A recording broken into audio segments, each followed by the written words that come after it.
ஏன்டா உழுதுன்னு சத்தம் போட்டுக்கிட்டே இருக்கிற? நம்ம பணம் வாங்காம உழுத மாதிரி நாங்களும் காசு கொடுத்தாண்டா வாங்கி சாப்பிடுறோம். காசு என்னங்க பெருச்சு காசு? அது இன்னைக்கு போக நாளைக்கு வரும். மனுஷனுக்கு குணம் தாங்க பெருச்சு. குணம் பெருசுன்றவன் ஏன்டா பணத்துக்கு பிச்சை எடுக்கிற? அந்த நிலைமைக்கு நீங்க கொண்டுட்டு வந்து விட்டுட்டீங்க. இன்னைக்கு நீங்க இருக்கிற இந்த வீடு யாரு கட்டினது தெரியுமா? யார் கட்டினதுடா? யாரா தெரியா சொல்ற? மண் குடிசையில வாழறான தொழிலாளி அவன் கட்டினது. அவன் எந்த குடிசையில வாழ்ந்தா எனக்கு என்ன? பணம் வாங்காமையா கட்டினான்? சாயந்தரம் ஆன உடனே சல்லியை எண்ணிக்கிட்டு தான்டா போயிருக்கான் ஒவ்வொரு பயிலும். பாலிடிக்ஸ் பேசுறான், பாலிடிக்ஸ். பரதேசி பசங்க பாலிடிக்ஸ். போடா.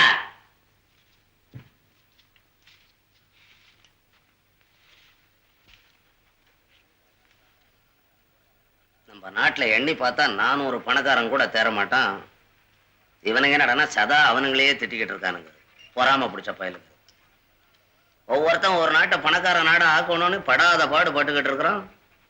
இங்க என்னடான்னா இருக்கிற பணக்காரனையும் பிச்சைக்காரன் ஆக்குறதுக்கு திட்டம் திட்டுறானுங்களாம்.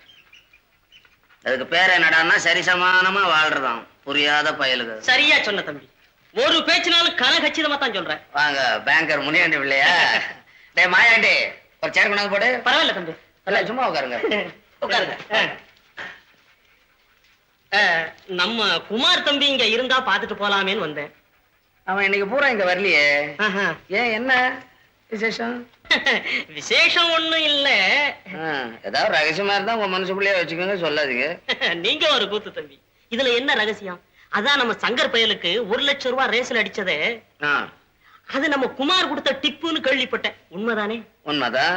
அது மாதிரி நமக்கு ஒண்ணு அடிச்சா எப்படி இருக்குன்னு ஆசை வந்துடுச்சு.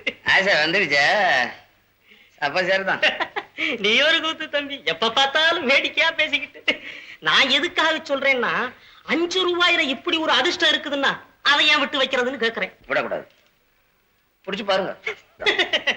அதனாலதான் குமார் தம்பிய பார்த்து ஒரு டிப்பு வாங்கிட்டு போறாவே நீங்க தேடிக்கிட்டு வந்தேன்.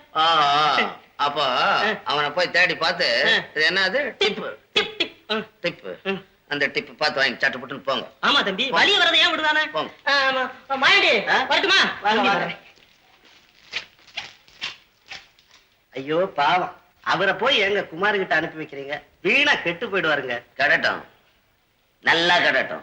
என்னடா ஆன்னு வாய புழக்கிற? இங்க வந்தா பார், கொஞ்ச நேரத்துக்கு முன்னால ஒரு பிச்சைக்காரன், அவனை விட பெரிய பிச்சைக்காரன். இவனுக்கு இருக்கிற சொத்தே போதும். அதிக ஆசை, அதிக ஆசை இருக்கிற பசங்க பூரா அழியணும். ஒரு ஆளை போட்டு இத்தனை பேரை சேர்ந்து அடிக்கிறது, இதுலதான் உங்க ஒத்துமையா? அடிக்கிறதா? இவன் எலும்பு ஒடிக்க வேணாமா? என்னடா அப்படி செஞ்சுட்டான்? இவன் செஞ்சத சொன்னா நீங்க கூட போய் அடிப்பீங்கண்ணே.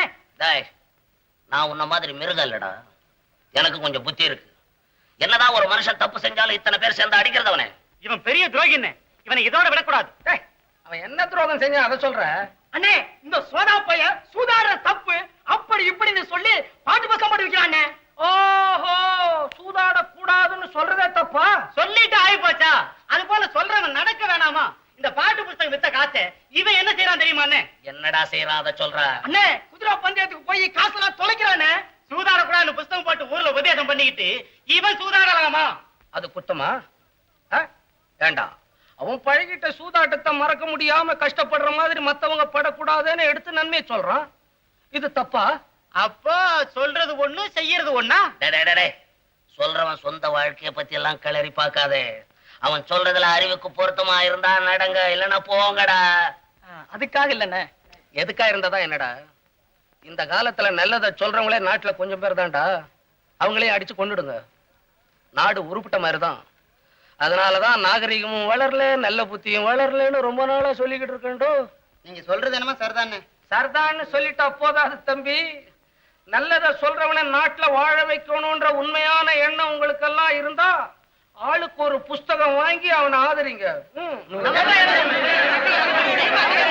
ஆமா, அதுக்கு அவன் என்ன பதில் சொன்னான்? அது நடந்து அநேக மாசம் ஆச்சுங்களே, அது அன்னைக்கே அப்பவே உங்ககிட்ட சொல்லிட்டாங்களே. அதுதான் நீ என்ன சொன்னேன்னு ஞாபகம் வரல, அதனாலதான் உன்னை திருப்பி கேட்கிறேன். குமாராலதான் எனக்கு இந்த ஆஸ்தியெல்லாம் கிடைச்சது. நான் ஆசைப்பட்ட பொண்ணையும் கட்டிக்கிட்டேன். இப்படிப்பட்ட ஒரு சிநேகிதனை எப்படி மாயாண்டி நான் பகைச்சுக்கிறது? அப்படி இப்படின்னு இன்னும் என்னென்னமோ சொன்னாருங்க. அவ்வளவுதான். அது போதும். முன்னெச்சரிக்கை செய்த முட்டாள்தனமா நடந்துட்டான். குமார் வார்த்தையை நம்பி குதிரைப்பந்தய விளையாட்டுல மறுபடியும் சங்கர் விளையாட இறங்கிட்டான். இனி அவன் வாழ்க்கையில மீளவே முடியாது. சூழலிலே அகப்பட்ட படகு மாதிரிதான் அவன் கெதி. என்ன மிஸ்டர் ஜெகதீஷ், ஏன் குமார்? உனக்கு ஒரு விஷயத்தை சொல்லத்தான் இங்க வந்தேன். என்ன விஷயமும்? மறுபடியும் குதிரை பந்தயத்துல சங்கரை சரிய வச்சுட்டேன். எப்படி என் சாமர்த்தியம்? மனிதனை மனிதன் தாழ்த்துவதற்கு சாமர்த்தியம் தேவையில்லை குமார், அதை உயர்த்துவதற்கு உபயோகப்படுத்து. எவனையும் எந்த நேரத்திலும் கெடுத்துவிட என்னிடத்திலே சாமர்த்தியம் இருக்கிறது. ஆனால் அதே நேரத்தில் யாரையும் உயர்த்துவதற்கு என்னிடத்தில் சாமர்த்தியம் இல்லையே என்று வருந்துகிறேன். நீ வேதாந்தி ஆயிட்ட ஜெகதீஷ். இனி நீ இந்த உலகத்துல இருக்க வேண்டிய அவசியமே இல்லை. அது நீயா நானா என்பதை இந்த உலகம் கூடிய சீக்கிரம் தீர்மானிக்கும். நீதான் பேச்சுல வெல்வாயனாச்சே, உன்கிட்ட யாரால பேச முடியும்? சரி, நான் வர்றேன்.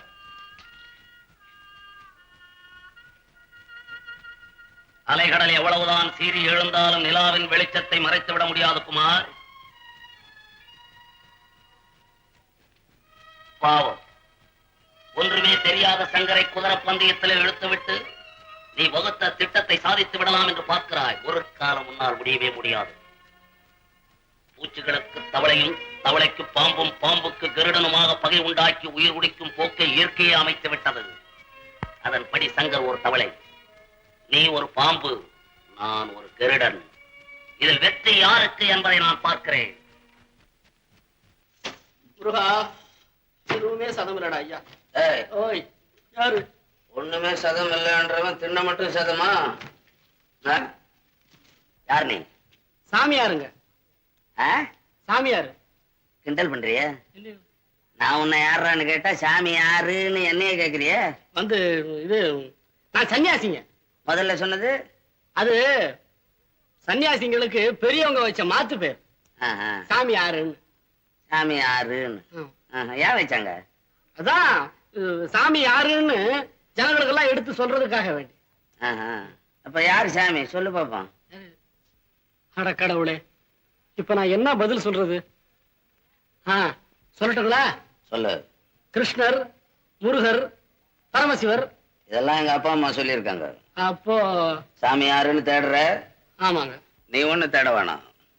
இது எவ்வளவு காலத்துக்கு முன்னால பெரியவங்க எல்லாம் சேர்ந்து சாமி யாருன்னு சொல்லியாச்சு. அதனால அந்த வேலையை விட்டுட்டு வேற வேலை ஏதாவது இருந்தா பாரு. ஆமா, சாமிக்கு என்ன வயசாச்சு? என்ன ஒரு 20ல இருந்து 25க்குள்ள. ஆஹா, பிஞ்சு சாமியார் போல் இருக்கு. ஆமா, இந்த தொழில் சுலபமா இருந்த உடனே இதை கையாளுறா போல் இருக்கு. ஐய, இதுலயும் ஏகப்பட்ட சிரமம் இருக்குது. இதுக்கெல்லாம் வயசு, படிப்பு, நல்ல எண்ணம், யோகிதை எல்லாம் வேணும்னு பெரியவங்களே சொல்லி இருக்கிறாங்க. அதனால வேற வேலை ஏதாவது செஞ்சு சாப்பிடு. ஐய, வேற வேலை கிடைக்கலீங்களே. சாமி யாருன்னு தேடுற மாதிரியே வேலையை தேடி இருக்கு. அதனாலதான் வேலை கிடைக்கல. என்னடா இப்படி எல்லாம் பேசுறானே நாஸ்திகன்னு நினைச்சிடாத.